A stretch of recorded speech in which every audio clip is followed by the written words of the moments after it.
hello there, and welcome to The View from Abroad. I'm the broad Teresa Norton, and this is the podcast that looks back at some newspaper columns that I wrote in the 1990s when I was living in Hong Kong. And we look at them to see what's changed in the world and ourselves. I mean, the topics were not always about Hong Kong. This one happens to be, but, I had the freedom to write about whatever I wanted to, so I did. And after 40 years in Hong Kong, I moved to Lisbon, Portugal. And one of the very first people that I met when I arrived here is my guest today, Angela Yuen. And she has a beautiful kitchenware shop in a charming neighborhood, Campo de Rique. And she started a very intimate entrepreneurs group of which I am a member. And Angela chose the column we're going to listen to right now. And when you meet her, I think you will understand exactly why she chose it. Don't spill that cup of kindness. I don't know.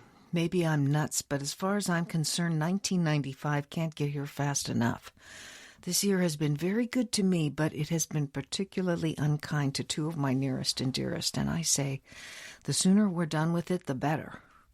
I didn't want to say anything to you about it on Christmas Eve, but my mother called me the Sunday before last with the news that my dad had suffered a heart attack and was in intensive care.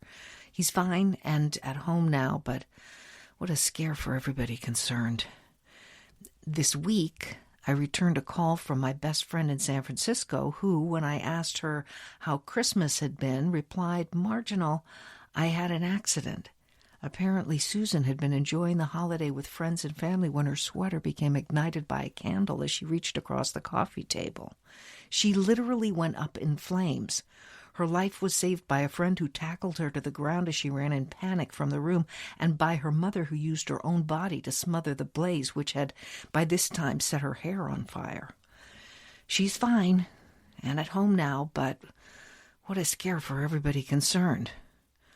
I am scared. I could have lost my father and my best buddy in the same week. I am concerned. I rely completely on the telephone to keep me in touch with the people who mean the world to me. They recuperate on the other side of the planet in what used to be my hometown. Did I realize when I arrived at Kai Tak on January 1st, 1981, with a suitcase, a cat, and 4 cases of record albums to join my new husband, that this strange little island would become my home? I can remember those first few weeks with more clarity than the last few years. Our first apartment and the people who inhabited our neighborhood. There was the crabby old man who sat day and night in a canvas beach chair next to the entryway to our building. We were the only Westerners in that old block of flats, and he sat next to his box of fruit, smoking cigarettes and glaring his disapproval as I would dash out in the morning. It took me 3 years to get him to return my morning salutation. He gave me an orange when we moved out of that building. Our laundry went around the corner to Mrs. Chu's, and I remember the confusion the first time I went to retrieve a pair of my husband's trousers and asked for his pants. Bags of underwear were torn open in vain. But oh, the glorious smell of that place. There is nothing more cozy than the aroma of clean, warm laundry on a cold winter day. On the other side of the coin, and the street as it happens, was my first whiff of stinky tofu. What the hell were they cooking in that wok? So many strange things to see in this new place. There were men strolling about the street on summer nights in their pajamas, children up till all hours eating noodles and doing homework, the old woman in the black and white with a braid that reached to her bottom and not a hair on the top of her head. It all seemed so strange back then. And now, I don't even smell the tofu as it fries. This is my home. Far from old friends and family, but right in the middle of what I still believe is the most exciting city in the world. Each year that passes takes me further away from people I left behind and closer to an uncertain future that has been speculated about since my arrival. But whose future isn't uncertain? Hearts can break and candles can burn you.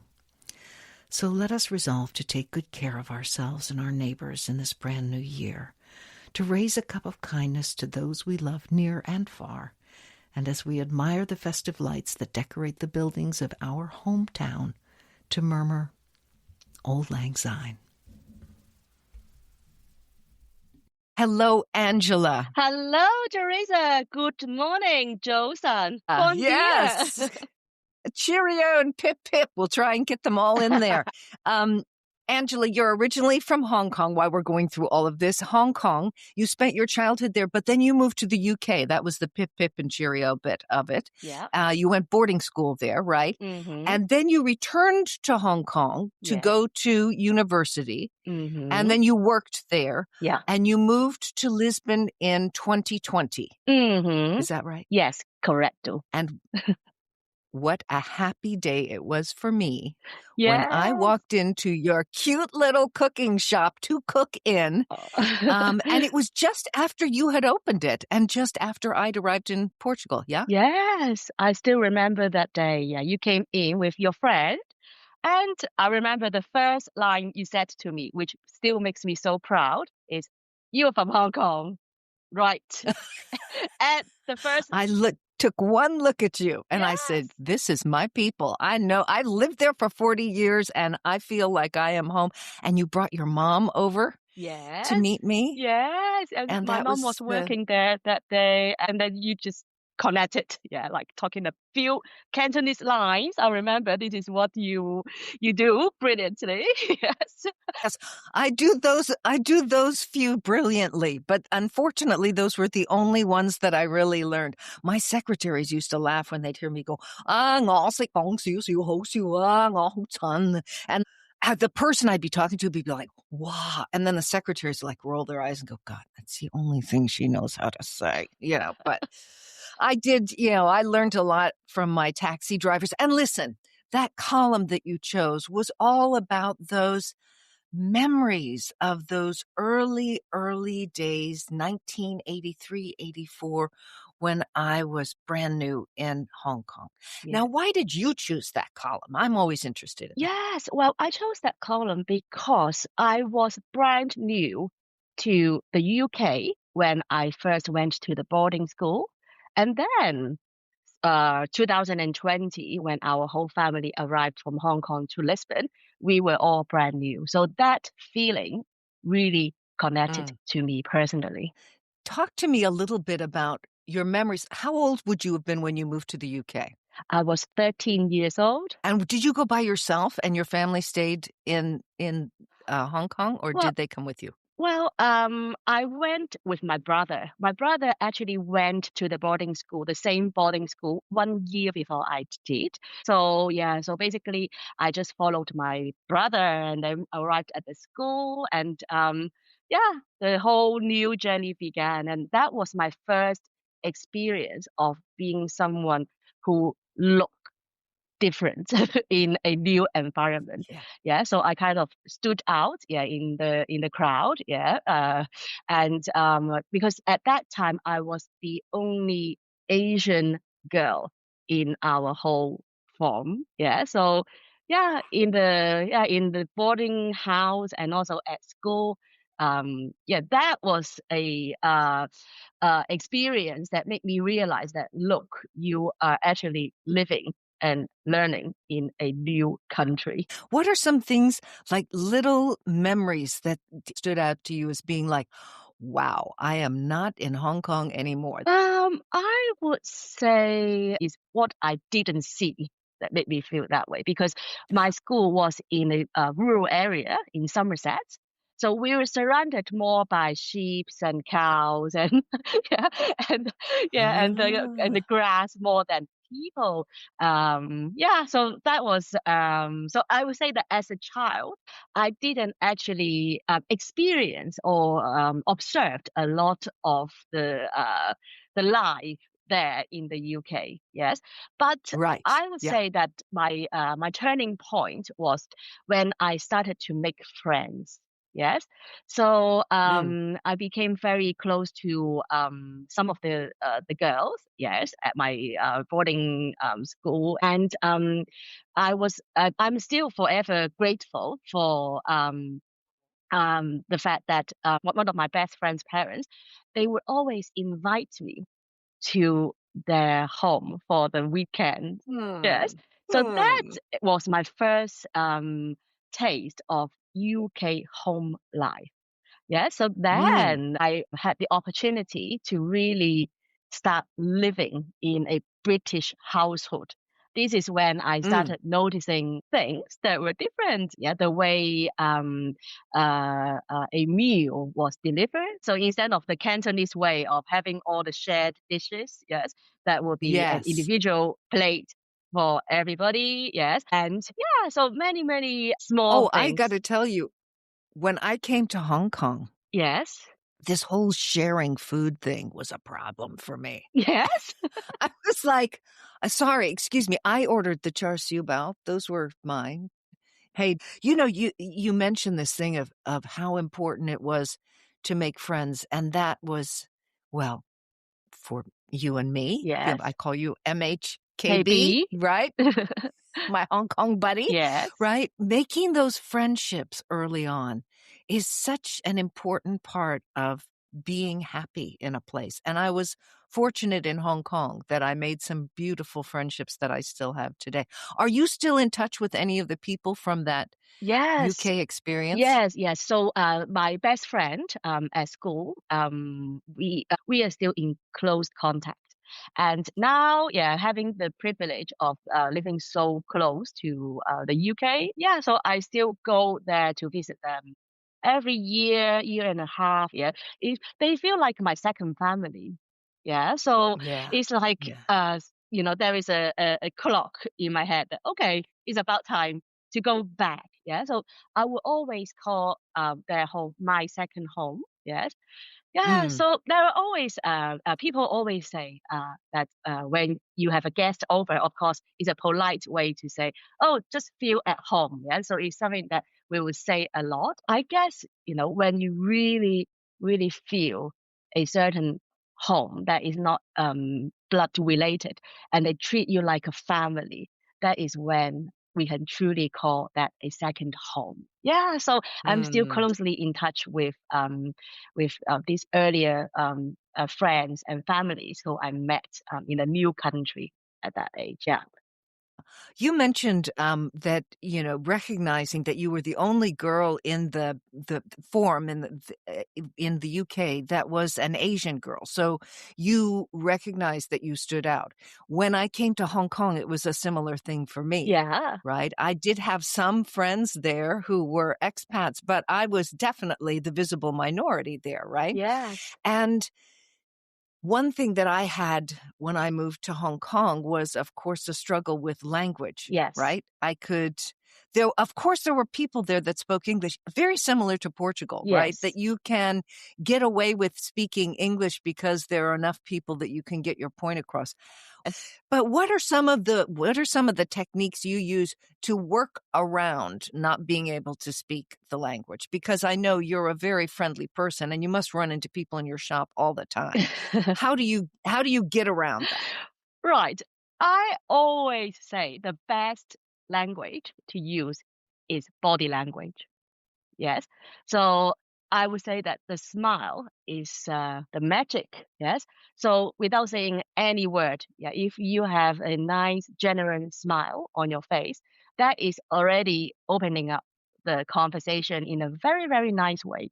At least is speaking behind that smile that I'm here, I'm friendly, I want to be kind, yeah, I want to get to know you. So there are many words that actually come along with that smile. Yes. I really just use all these body gestures and body Yeah. languages to speak with people. Yeah, there is a elderly lady who lives just down the road from my shop, who you have met in our parties here in the shop. Yeah, Yeah. Yeah. she doesn't understand a word of English. Yes, and also how basic my Portuguese R until You and me both, sister. You and me both. Let's go but back to yeah, that let's old go back lady. to that old So, lady. so when she's in the neighborhood and she just is like the guy with the oranges in my column, Yes. she lives near where your shop is. Is that how you Yes, spotted her? yes. So every day she would walk past my shop at least 4 times. Yes. One time that way, one time that way. Yeah, like usually is her morning coffee routine. And the second round would be in the late afternoon. Probably she wanted to pick up something from the market. So every time she will walk past my shop and then coming back home. And these 4 times that I watch her walking past, they just make my day. Yes. So it's the Um, friendship that happened first in my head. Yes. I didn't even have the opportunity to say hi, but her existence started to matter to me every day. oh, So this yeah. is the first moment I realized a friendship without the acquaintance, put it this way. And then, of course, I couldn't resist. Yes. So one day when she walked past, I just decided to introduce myself. Yes. So So did you like poke your head out of the it's like, shop and stop hi. for you? Yes, like I did with you. Yeah. Hi, come on in, take a look. Yeah. So I spoke in English, of course, but also with the help of some body gestures, I managed to invite her in, yeah, to take a look. And of course, yeah, sometimes it's about the colors and the atmosphere. People would just feel relaxed when they enter. Yeah, your And shop is very cheery and lovely to be in. Yeah. thank you. And then, yeah, we just started talking. Yeah. And then with hand gesture and then, um, and a lot of me trying to tell her how much I appreciate her walking past and how bonita she is. Yeah. Yeah. The colors How on her lovely. face. Yeah, yeah, Yeah. So yeah. this is how we began the friendship.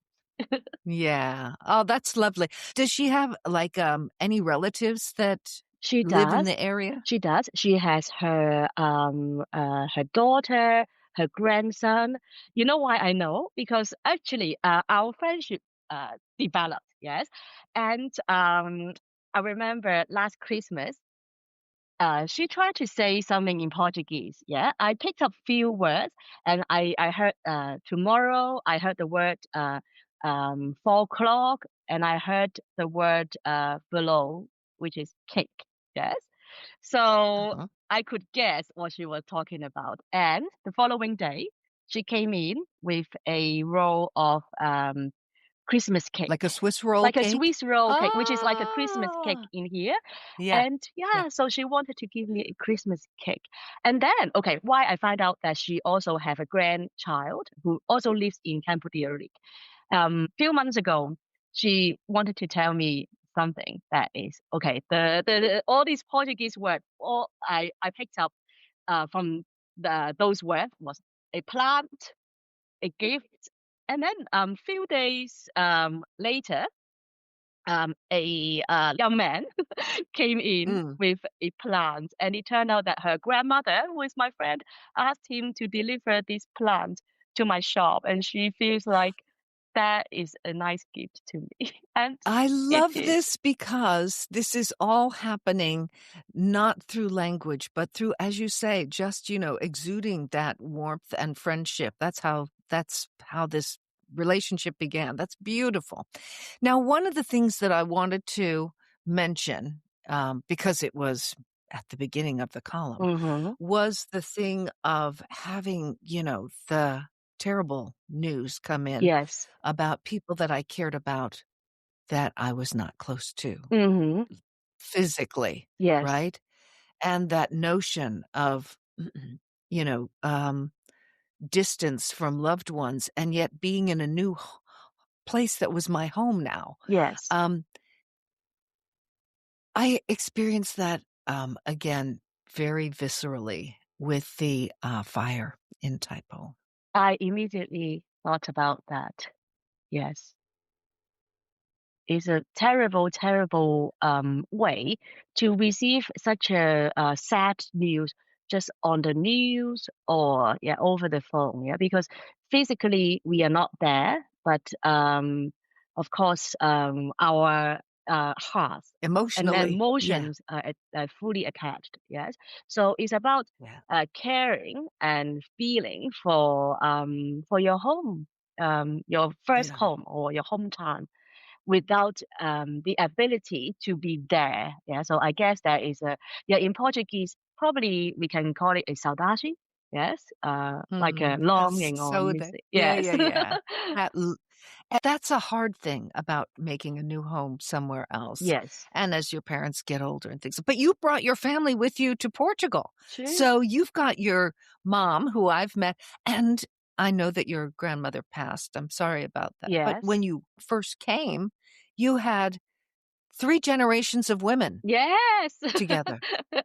And I always consider that a real blessing. Yeah. I'm forever grateful that our grandmother actually said yes when I gave her the proposal to move together. Yeah. It was a very deep and very important conversation. Yeah. It's about, Mm, okay, uh, Hong Kong no longer felt like a home for me anymore. I really want mm, to find another place that we can feel mm. at home. Would you come with us? If it is a yes, we will go together. If it is a no, we'll all stay together as a family. Yes, because Wow, that was a super important it was conversation. a super important conversation, and it was a conversation I always recall from time to time to remember how much love our grandmother gave to us to agree as a lady who was nearly 90 years old, who has never been in Europe. Yeah, so packed her bags, came along with us on the flight and arrived to this place that she knew nobody. She speak um, not just Portuguese, yeah, no Portuguese or even English. Yeah, Yeah. so that is something huge. Not even knowing English, yeah, just being in this place that you could feel so isolated, yes. But luckily, yeah, she Wow. didn't give me any of that sense of fear. Yeah, it was, I would say, total trust in us, yeah, as a family to be with her. And so we always say that home is where the people are. Yeah. So in our case, we really experience that. So to us, Lisbon, well, it's well, I would say to me Mm, personally, Lisbon felt like a home straight away because of the people yeah, surrounding me and yeah. also the feeling that the people here that I got to know and I got to see gave me. So this is how I can call it home straight away. Beautiful. We're gonna take a little break, Okay. and then when we get back, we're gonna hear about, what item in that column stimulated a memory and a story for you.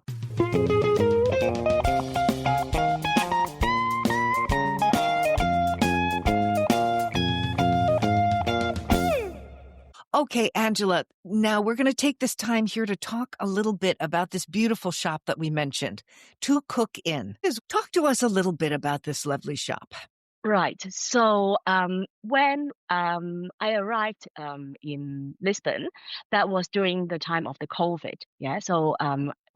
there weren't many ways to connect and integrate. I feel that doing something, yeah, making something happen is how we really truly integrate.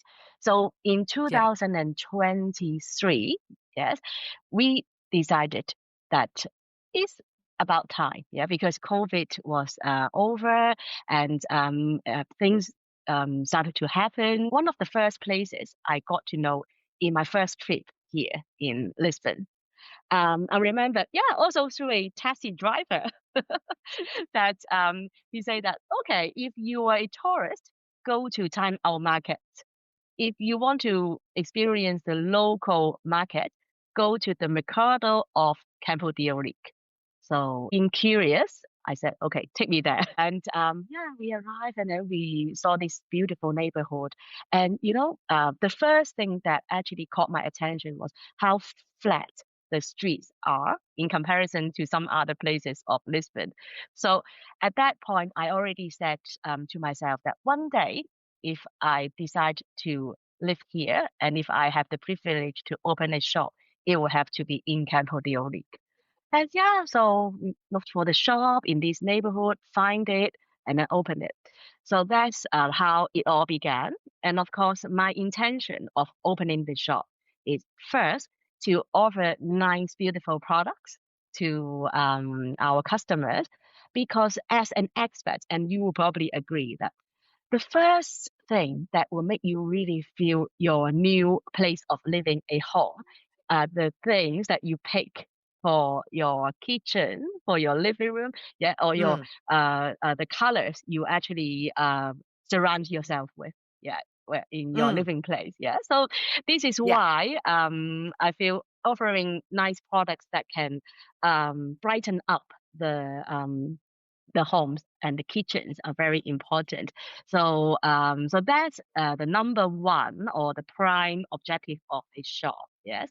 So I'm just going to give the website here and then we're going to get back to your story. www dot numeral two, number two, okay? Yes. www dot two, COOKINN, as in a inn, like a Yes. motel. Yes. Okay. So www.twocookin.com. Thank And you you. go there and you can see the beautiful things that Angela has got on offer at this lovely, lovely shop.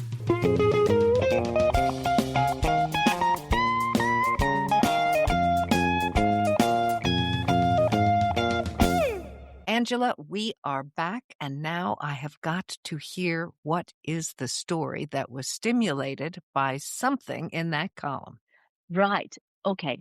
So now we are approaching Christmas. Yes, as you see that in most of the cafes, there are so many varieties of the dessert that they offer, especially for Christmas. I remember the first year, the first Christmas here in Lisbon, I would see so many of them. And actually, that relates to my grandmother, because when my grandmother was alive, she loved desserts. Anything sweet, she would love. So I always pay attention to what are the sweet treats available in the cafe. Yes, I was a little bit overwhelmed and confused of how many varieties there are, and there were some sweet some donut looking like fluffy fried pastry that they are all very Mm. irregular in the shape and just lying in the tray. I think I know what you're talking about. And it sort of reminded me a little bit of, when you eat the congee and you get the big bread, deep fried 油炸鬼 bread stick. yes, fried ghost. Yes, right? Yes, yes. So it's you're right, spot on. It's a bit like that, but the 油炸鬼 they are more uniform and Long. red and long. Yeah. Yeah.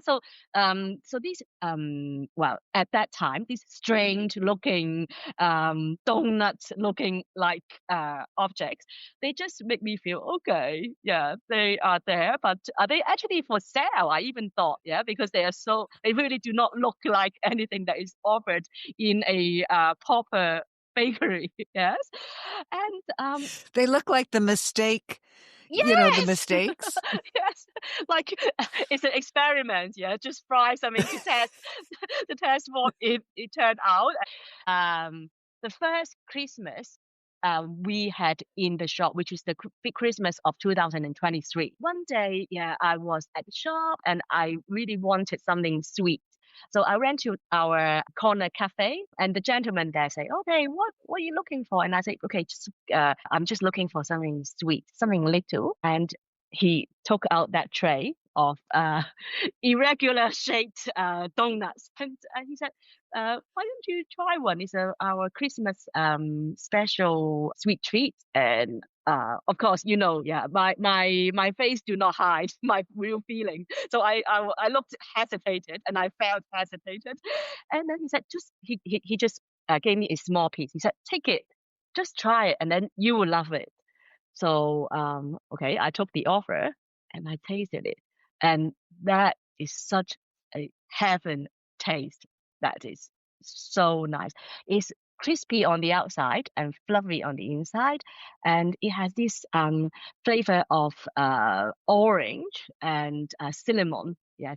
So it's very, very deep.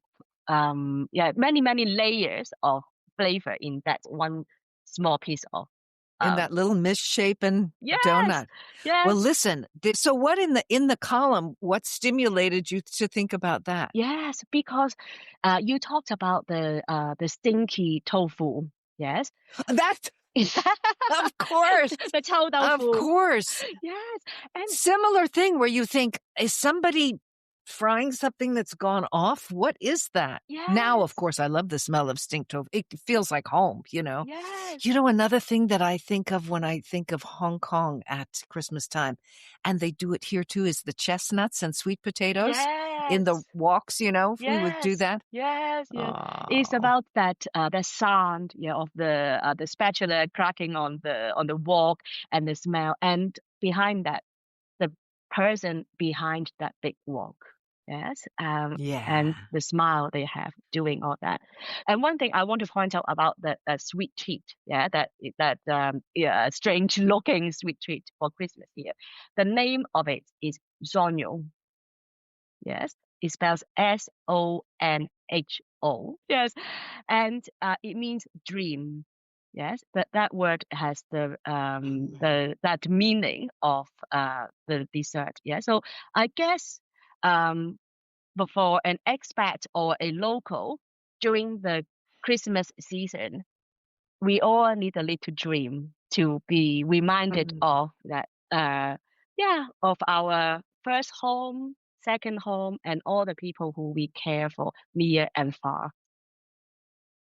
A beautiful way for us to wrap this up. Thank you so much, Angela, my Hong Kong buddy. It's a wonderful story. Thank you, Teresa, for inviting me to your podcast. Um, Listen, if you've enjoyed the podcast, please like, comment, follow us on whatever platform you're listening to us on. It is the holiday season, and that can have us missing people we love. And I just want to encourage you to share that cup of kindness, as we say in the song Old Lang Syne. Reach out to those who may not be near, but do feel dear to you. And look, breathe all the time, come up slowly. Whatever difficulties this past year has brought you or your loved ones, there is a brand new one ahead of us. And hey, what if it's good?